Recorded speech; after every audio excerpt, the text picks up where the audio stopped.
এ পর্যায়ে আমাদের কাছে আরেকটি গুরুত্বপূর্ণ প্রশ্ন এসছে। সে প্রশ্নটি হচ্ছে, কোরবানির পশুর নাড়ি ভুঁড়ি পরিষ্কার করার ক্ষেত্রে দেখা যায় অনেকে বলে থাকে যে ভুঁড়িটা পরিষ্কার করে আমাদেরকে অর্ধেক দাও আর বাকি অর্ধেক তুমি নিয়ে যাও। এই ক্ষেত্রে হুকুমটা কি হবে?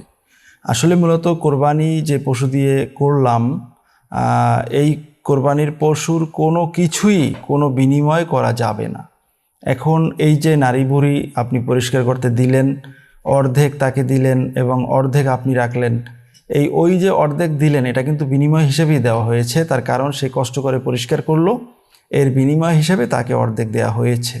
এ কারণে এরকম করলে এটা কোরবানি আদায় হবে না। যদি কেউ করে, ওই অর্ধেক নাড়ি ভুঁড়ির যে দাম আসে এই সমপরিমাণ দাম তাকে সদকা করতে হবে। তার কারণ সে কোরবানিটা করেছে আল্লাহ সুবহানাহু ওয়া তাআলার সন্তুষ্টির জন্য, এবং আল্লাহর সন্তুষ্টির জন্য করে থাকলে এখানে কোনো কিছুকেই বিনিময় করা যাবে না।